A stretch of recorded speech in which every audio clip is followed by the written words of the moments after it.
New Orleans Saints taking on the Arizona Cardinals. Going to be a noon kick on CBS inside the Superdome.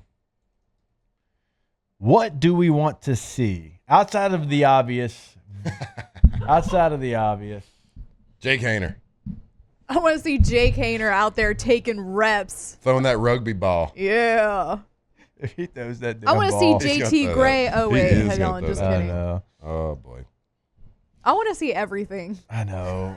Like, I was like, outside of a victory, because but They're gonna win. Saints gonna win this week. Yeah, I'm not too opposed to winning. I'll be okay. Saints gonna win this week. I wouldn't be like, I want to see. Kyler Murray, not it. I'm about to say, what, I do want to see Spencer Rattler kind of go off that'd be nice. and just kind of give a big, like, I got 2 words for you, like at the end of the day. Yep. Quiet the haters, Yeah. a.k.a. Nick Underhill. Mm-hmm. AKA everybody that covers the team. True. It ain't just our boy Nick. Everybody. Hey, tell me about Spencer Rattler in week 1 coming up. Well, Tyler Shuck is. It's just a matter of time. Just a matter of time with Tyler Shuck. Yeah. Okay, but I Man, I'm asked rooting. you. I asked like, you this about is Spencer. nothing against Tyler Shuck because Tyler Shuck's been great since he got drafted, but I am rooting hard for Spencer Rattler. No, me too. Mm-hmm. Like, I want him to succeed so bad, and not just because he's playing for the Saints. His story, getting to know him a little bit over the last couple of years, the way that he's humbled himself. He has been a great teammate. He has been somebody that plays with a lot of confidence, but not in a I'm too cocky way. Yeah, Like strong. I can root for him and his story and the way that he's gotten to this point to be a starting quarterback in the NFL. Yeah. I mean, seeing him first time seeing Spencer Rattler was on QB1, so started off on the wrong foot. So, yeah. And, yeah, so seeing the ups and downs of his career, Caleb Williams coming in, taking his job in Oklahoma, him having to go to South Carolina, and then leading up into this point. You can not only not root for him, but at the same time, it's like, if the Saints win 5 games this year, are we going to keep Rattler around next year? At a certain point, it's like, I feel like the clock is ticking on him and Shuck. Like, I believe, if you ask me, I think the Saints are in their Davis Mill era before the Texans got C.J. Stroud. We're going to keep Davis Mills around for the 2 years, see, we're not going to be good. We're going to see what type of picks we get and where we end up. But I just think that's the era the Saints are in right now. I don't really think that you have the starting quarterback of the team in 2030 on this roster right now. No, I don't believe that. So Long way away. That's a long way away. But it's like You can't see that with a telescope. But it's like, Chargers, Herbert. I can see Herbert being y'all starting quarterback in 2030. I don't know if that guy's on the roster. Yeah, I mean, there's what? How many teams have their guy for 2030 right now? 8? Is that too high? Seems like a lot. I mean, oof. Well, I mean, especially when you're talking about the But he's a younger quarterback. 32nd ranked roster. That the Saints are going to have 8 wins? No. He's saying like Sorry. 18. Sorry. No, I 18's said how what? many teams right now can think of who their quarterback's going to be in 2030. Oh, okay. I said probably 8. My bad. I think the thing, though. I was like, you're tweaking. No. I was like, hang on, Jake. No. These meds are really Right, working. I was like, woo! The thing I'm looking for the most is, of course, besides the quarterback play, is really seeing this new Kellen Moore offense in action. So we had our discussion with Kellen Moore last week, and he kind of just definitely admitted, just like every coach does, every offense, like everything is not installed for preseason. What you see is pretty basic, vanilla stuff, trying to get the ball in some guy's hand, do some basic stuff, basic football plays, but it's not you don't get the entire picture of what this offense is going to be, how the game management's going to be, how he is as a head coach. Like, so it's his baby. This is his, make no qualms about it. This is his offense. He has installed it from all this amalgamation of all the things, all the offenses and offensive philosophies and great minds that he's been around. I'm so interested to see how that is going to translate into week 1, season 1 of what Kellen Moore, because I believe that he is a very good football mind, a very good football coach. He was a really great player and has been a good quarterback coach, offensive coordinator. Now he gets a shot. So what is that offense going to look like? Excited to see that in action and let them cut it loose. And I get it. I know that there's some roster issues. There's some talent discrepancies here and there, but like it's still the NFL. These are NFL professional football players. They will win games. I'm sorry if you want them to go 0-17. Yeah, it ain't going to happen. Yeah. And I think they'll win this weekend. Playing at home, week 1, they got a lot of juice. Arizona doesn't really know what to expect, right? They're not. They don't have a book of tape on what a exact Kellen Moore offense is going to be, or a head coach run, or Kellen Moore team is going to be all about.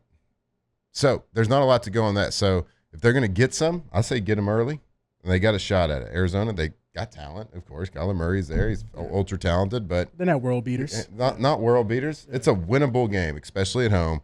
Week 1, go out, shut the haters up, Spencer. Dome will be juiced. Huh? The dome will be juiced. So and it should be, even though it's the cheapest ticket in the NFL right now. Yeah, but they're going to be in there. It's week 1. They're going to be in there. It's still shocking to me that it's the cheapest ticket. And I'll say this, too. It's gone down $1. 36 now. It was should have waited. It was 37. One of the main things I do want to see the most is like what you're going on, Matt, about is like, what's the identity of this team, or what the identity of this team will be like? You know, the better teams in the league, you know, Ravens or the Eagles, like, you know, they're going to be smash mouth football. They're going to come out, they're going to run the ball. Like, what exactly is this identity of the team's going to look like? That's one thing I will be looking for, because, you know, the team's going to take on the identity of the coach. We don't know what Kellen Moore, I don't know. Here's the good thing about Kellen Moore, though, and I'll give him an attaboy for this, and we talked about it when we had him on. He will look at what his talent is and create the identity. So a good coach. Yeah. Think about, okay, so he's had Dak Prescott, he's had Justin Herbert, he's had Jalen Hurts. All 3 of those offenses have been completely different. Yep. Because he's looked at his talent and said, okay, I need to form the offense around what I have. Mm-hmm. So with that being known, us having that knowledge, I think you're going to have an offense that is built around number 41. Okay. I think AK is going – that's why I said my bold prediction, he's going to have his first 1,000-yard season. Okay. I think he is going to be the driving force in the entire offense, and then you're going to ask Spencer to go make a handful of plays every single game. Okay. I think it is going to be built around him. And like I said, Kellen's done a great job in his past of building around certain players and certain skill sets. And if I had to guess, I think it's going to be built around AK in the passing game and the running game. And I think that 1,000 yards rushing, it will be tough to hit, because I do think teams are going to make you beat them with the young quarterbacks. They're going to try to take that. But it won't be unheard of to have over 1,500 yard all-purpose, certainly. I think he's going to be checked down Charlie for sure. That's fine. Yeah. And that's great. I mean, get creative with that. Also, I mean, you got playmakers, you got speed out there. Get the ball in your playmaker's hands. You hit. Look, let them run. Look, you hit 2 deep heavy play action shots down the field. Everybody backs up, and it opens up running lanes. And you've got the perfect receivers, I think, to be able to go do that. You got speed. Hey, we're talking ourselves back into it. Woo! 8 wins, Alondra. It ain't just the meds, baby. I don't know, bro. It ain't just the meds. It's also the CTE. Honestly, let's go through the room. Let's pick a realistic win total for the Saints. This is should this be turnover chain? We could turnover chain it, but Taylor's not here, so all right. I'm saying 5. I don't even necessarily believe this, but if it's going to give me the chain, I can blame CTE on this. I am going to go 8-9 for the Louisiana. For New Orleans Saints. Whoa. Yeah, why not? Why big not? One. That's a big one. Why if not? the Saints go 8-9, Rattler's your future. Why not? He's your future then. Look, this is supposed to be. Get it wrong. That's this true. is supposed to be bold. 8-9. That's. Oh, it's supposed to be bold. Oh, bold. Oh man, I was going realistic. That's a good year to me. Realistic, I do think they're going to win 6 games. Yeah, but bold, I think they can find their way to 8. I'm sitting at between 5 and 4, like 5 to 4 wins. You win 4 games, my God. Yeah, I think you'll split with Atlanta. You'll split with the Carolina. You know, I think the Bucs kind of run away with the division. I just don't really. The Saints are going to have to be scrappy. Atlanta this year. I Saints think Penix is good. Yeah, they'll catch you later in the year. Like they're one of those teams that later down the line they're going to knock somebody. Not gonna say knock them out the playoffs, but like ruin their playoff seeding a little bit. Like they're one of those teams. Like you're sleeping on. They're them. gonna have those moments where they're gonna lose 3, 4, 5 straight, and then they might go. Oof. I'm gonna just to be different. Sake of being different. I'm gonna go 7. Okay. just because I'm trying. Yeah. I'm trying to be a fan. Y'all, how I've about been a this? hater. We're talking about how crazy we are picking them to have a losing record still. Yeah. You're right. That's the bold take. Look, Bold take, 8 losing wins. record. not even sniffing You just 500. have Bold. so many problems at every position of in your roster. Cool. So You got to have some things go your way to get to 7 wins. I mean, you got to the have a lot defense go is- your way. You got injuries. You got to need luck. avoid. You need the luck. defense is going to give us 5 wins. Are we saying they got to have luck to have a losing to be God. 2 games under? Yeah, man. Because We are saying And we're in that, a aren't we? rebuild era. Yeah. But if he does get 7, 8 wins year 1 with Kellen Moore, I think that's a W. Like that's a win. Oh, yeah. He gets It's a 7 win. wins. With this team and this Wow. roster right now, He the gets sky's the 7 limit. if you he ask gets me. 7 He's wins. Gray Marshall of Endymion. Yeah. Yeah. Yes, he would. What? I would be a believer. I'm the biggest Kellen Moore fan at that point. I'm like, Let's oh my go. goodness. This guy turned water into wine into water, water into wine, or something like that. Why didn't Yeah. it water? Wine in Wine water. in the Something water. like that. Don't do that. Yeah, Don't something do like that. that. Unless you're going to put my high in it, drinkmyhigh.com. Drink my Stay hydrated.